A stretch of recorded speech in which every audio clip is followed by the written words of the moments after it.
Hello, friends. I don't know who I'm creating this for. I guess it's for anyone and everyone that may need to hear it.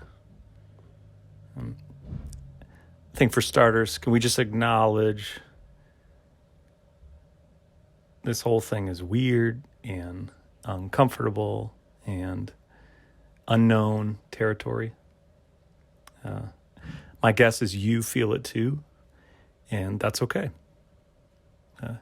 You and I, we have never been here before. What you are feeling right now, that's okay. Maybe you're feeling shocked. Okay. Frustrated. Oh, okay. Anxious.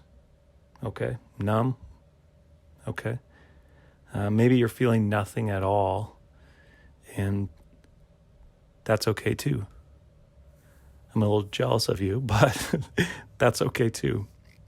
See, there's no rule book on how to feel when life seems to be out of control. Maybe you're like me, someone who likes order and routine, and the unknown timeline of this whole outbreak. That's what's getting to me. That's what's causing me this low-grade anxiety. I guess as some of you know what I'm talking about. So what do we do when it feels like this is too much? What do we do when we feel like our heart is going to cave in from that sick feeling in your stomach? I like to think that depression is a result of the past.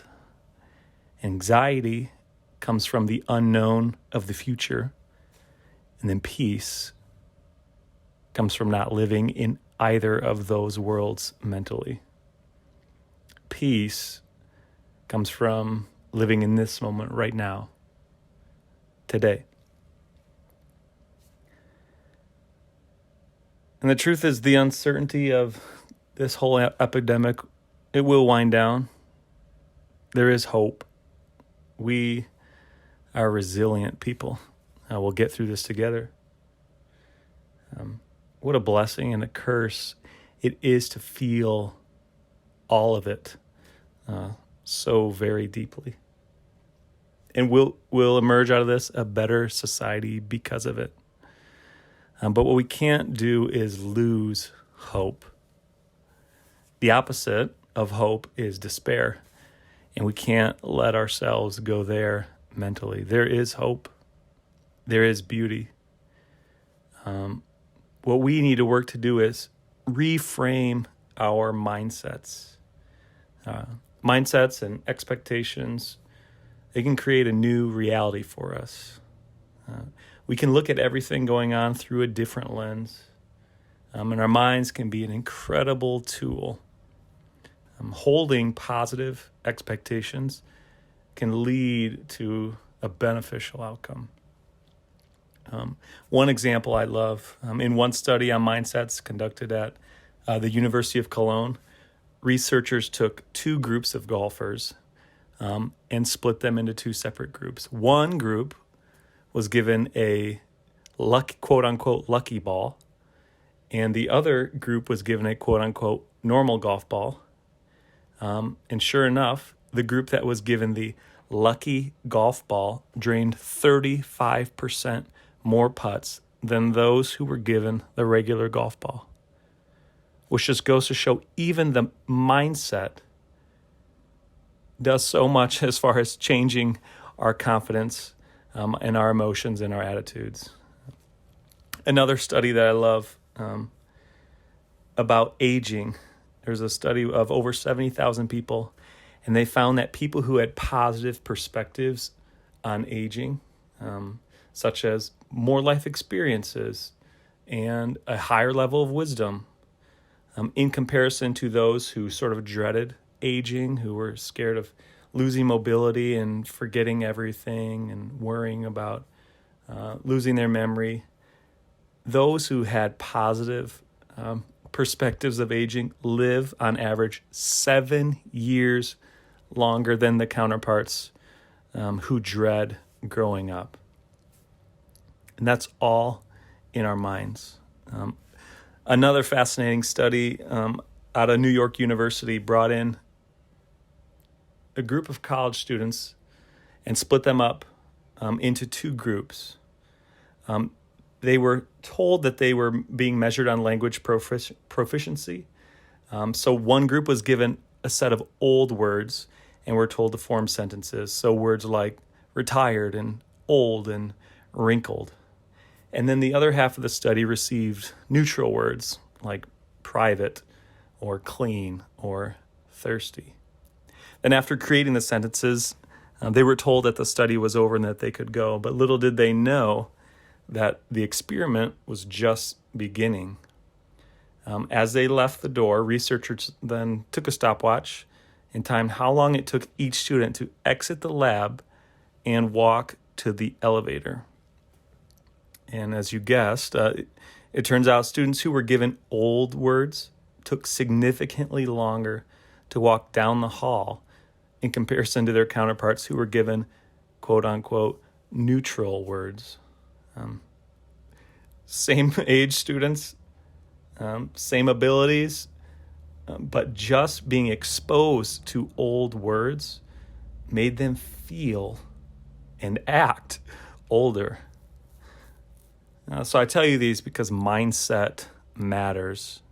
During this time of unknown and uncertainty, I want to ask, what are we choosing to burn our energies on?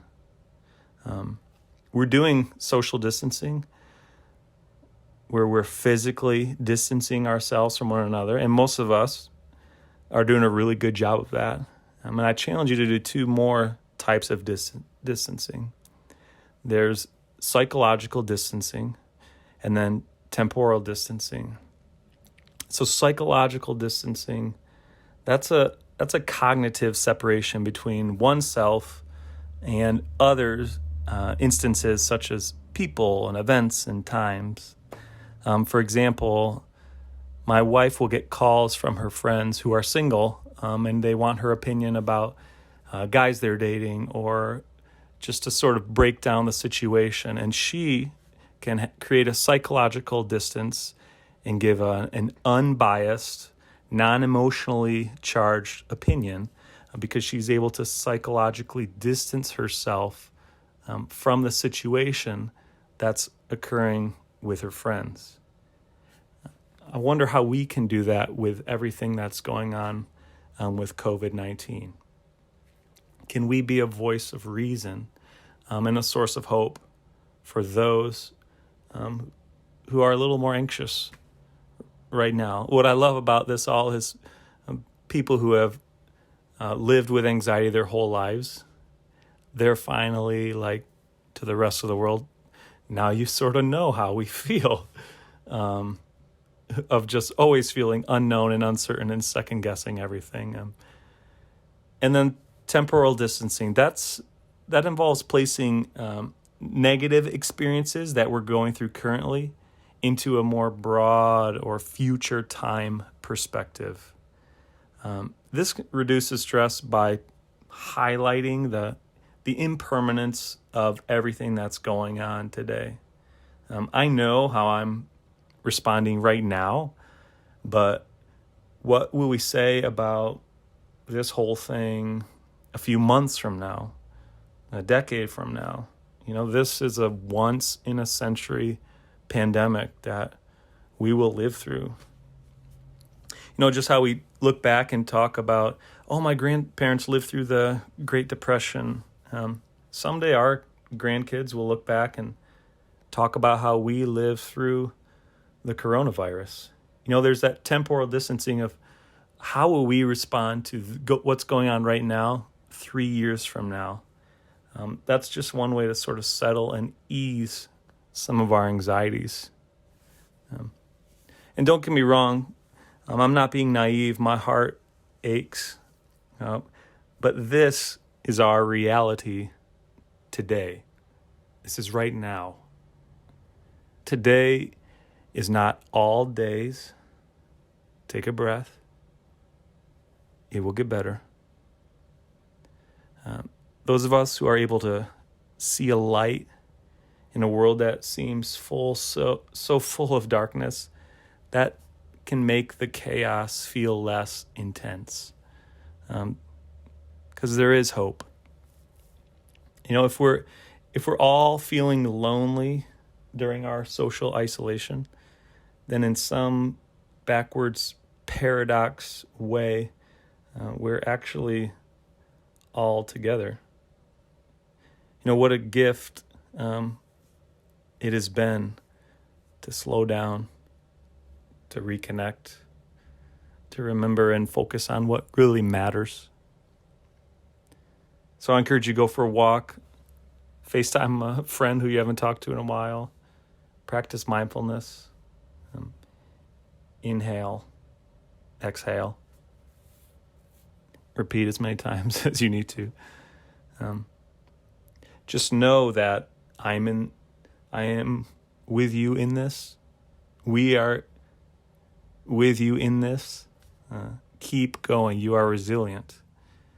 I honestly believe that in the end, everything will be all right. And if everything's not all right now, that just means that is not the end. And just think, when we make it out of this, after everything life has thrown at us, the anxiety, the scarcity, the uncertainty, you'll still be here. You made it. You win.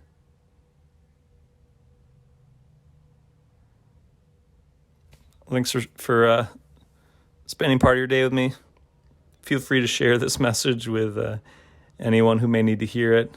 I encourage you, keep going. Keep your head up. Keep smiling. Until next time, peace and love, my friends.